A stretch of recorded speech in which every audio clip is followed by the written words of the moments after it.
She's not struggling, so he must be doing something right. He certainly has a way with leather. Now for the waist.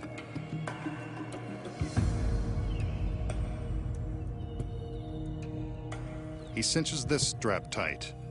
2 more to go. Next, he heads below the belt.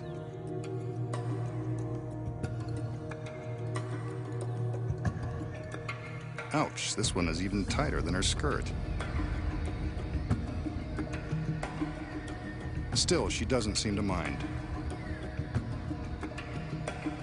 One last strap to go to secure her legs, though she doesn't look like the runaway bride type.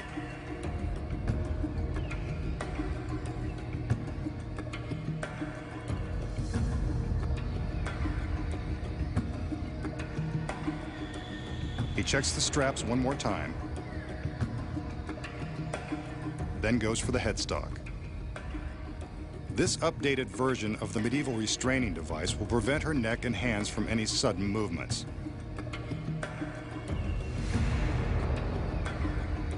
Just to be sure, the magician padlocks this front stock into place.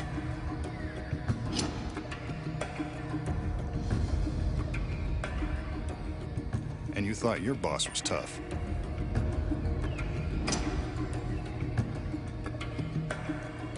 When the magician's assistants say they are all tied up at work, they mean it. But this is the glamour of showbiz.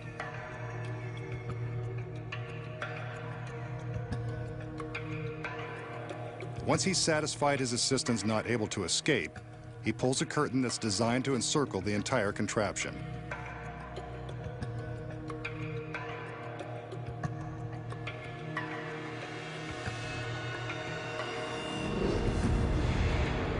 What's this? The curtain's still moving, only the girl is pulling it, and the magician is now locked inside the device. Good for her. Now you know why this illusion is called the Assistant's Revenge. Bye-bye, masked man. Let's see you get out of this one.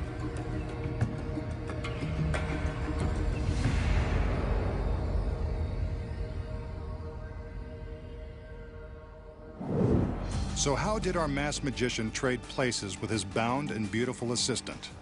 Here are the secrets. When the illusion begins, the magician secures his assistant to the rack with the straps. I can assure you that the straps are real. So are the headstock and the padlocks. That's because they never really have to open. So how did the assistant make her quick escape? The frame of the rack is actually made of 2 separate halves. From the back, you can see that hinges along one side allow the rear of the frame to swing open, while Velcro strips along the other side hold it closed. Even though the assistant is really strapped in from the front, she can easily swing open the back and step out anytime she likes. Here you can see her using her fingers to release the Velcro catch and make her escape out of the back. The magician pulls the curtain to block our view of the assistant. As soon as she is hidden, she slips out of the frame and continues pulling the curtain from the other side. Meanwhile, the magician takes her position. As the audience sees that the assistant has switched places with the magician, he is still slipping in to take her place. Here's a secret view of the switch. The assistant pulls open the curtain just as the magician snaps the frame closed, and the illusion is complete. Revenge is sweet, especially when you know the secret.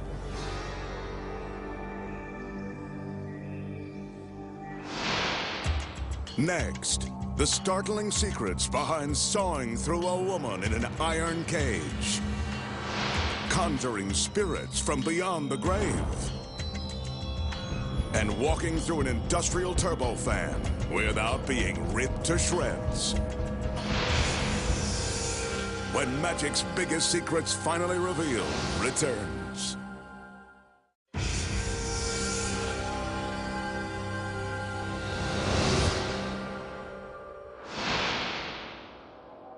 a medieval torture device.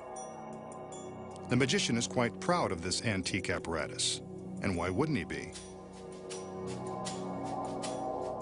It's an egg-shaped cage made of forged bands of iron. It's empty now, but knowing the magician, this cage won't be empty for long. He calls in two of his assistants who come bearing a small rack.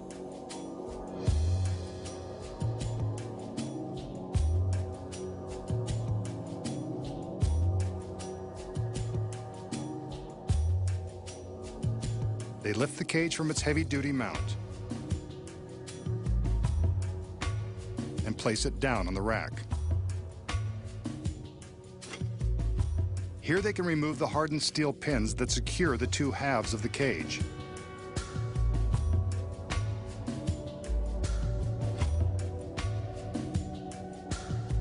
With the front half of the cage removed, we can see how something or someone can be placed inside.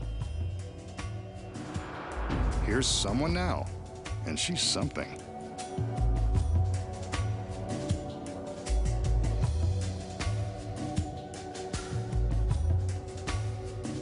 The girl assumes the position inside the back half of the cage, and it looks like there is barely enough room for her to make the tight squeeze. Now, two male assistants enter. As she steadies herself, they replace the front of the cage, trapping her inside. I'm getting uneasy just looking at the situation. The steel pins are replaced, and she struggles to find a comfortable arrangement. There isn't one. The male assistants lift the cage and place it into the heavy mount, along with its beautiful cargo. What happens next is anyone's guess.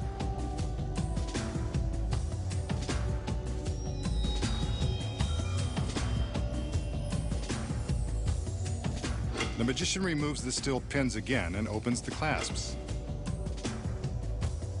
The two halves separate, but the girl inside isn't going anywhere. His other assistants now cover the sections of the cage with heavy pieces of black canvas. They're careful to stretch the fabric tightly around the cage. Inside, you can bet that the cage is cramped and dark, and no place for a lovely lady to spend an evening alone.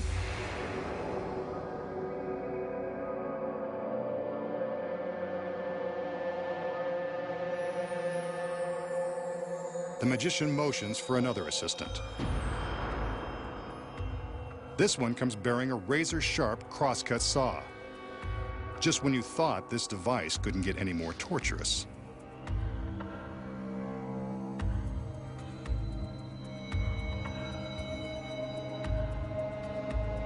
The magician steps behind the cage, and you got it.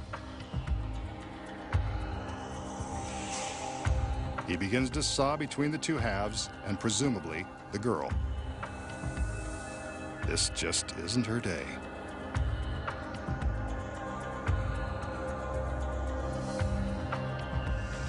It seems like he's having a hard time of it. She looked like a tough cookie.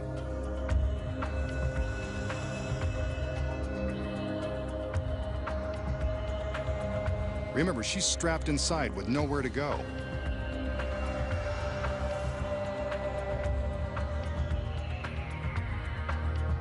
He's made it all the way through and removes the saw.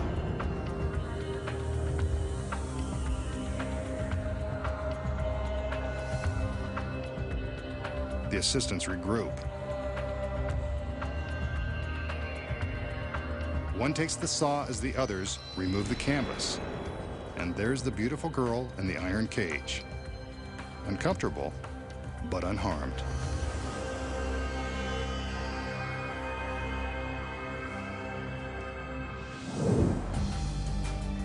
So how did the magician make it look like the girl in the cage was sliced in two? Here are the secrets. The cage is, in fact, as sturdy as it appears. It's got to be in order to safely hold the girl inside. When she kneels down to climb in, she arches her back to fill the cage and make it look even harder than it is. As the halves are secured, she keeps her back arched, and the cage looks almost too small to contain her. But when she bends down, we can see that this is only an illusion. She has more room than we imagine.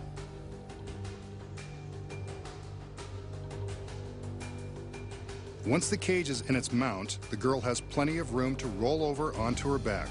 In this position, she's able to slide some of the metal straps away, allowing her to drop down out of the bottom.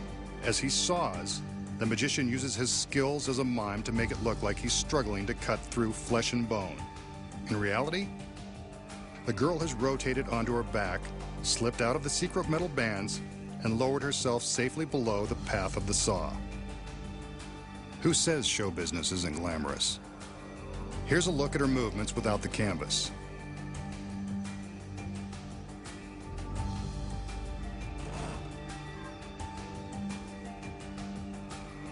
See, there are two sections that have been rigged to secretly slide away and give her enough room to slip down. In this provocative position, she's in no danger of being touched by the saw blade as it appears to cut through the gap in the cage. Good thing, because this is a real saw and it does cut close. However, the teeth have been filed down to nothing with a power grinder, just to be on the safe side. By the time the assistants remove the fabric, the girl inside has replaced the sliding metal bands, flipped back onto her knees, and waits to once again fill the cage with her loveliness. And those are the secrets. Next, the magician shows you how he can summon spirits from another world to leave their mark. And plunge a rose through a girl without leaving his. Plus, find out the secret to how street magicians bite a quarter in half. And then, the magician walks through the spinning blades of a giant industrial turbofan. We'll expose how he does it. When magic's biggest secrets finally revealed returns.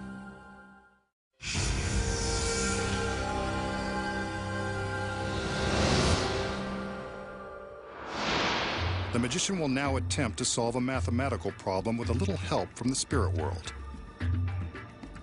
He begins by showing us two old-fashioned slates. Kids used to write on these in school. The original laptops. He takes one of the blank slates and uses a piece of chalk to write some numbers. 7, 5, and a plus sign. Not exactly high finance, but it is a kid's chalkboard. Maybe he wants to go easy on the spirits. He leaves the solution blank, then places the two slates face to face.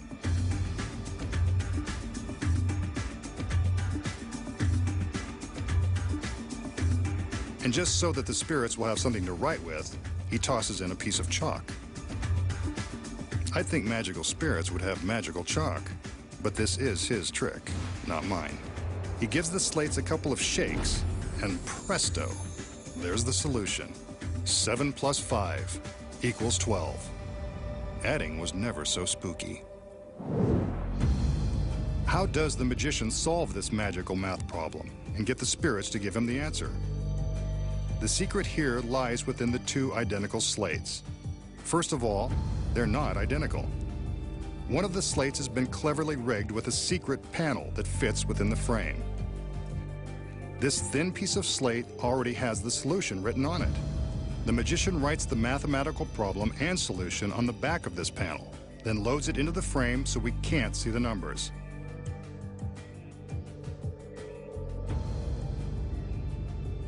When he puts the two slates together, this secret panel flips down into the other slate, revealing the solution.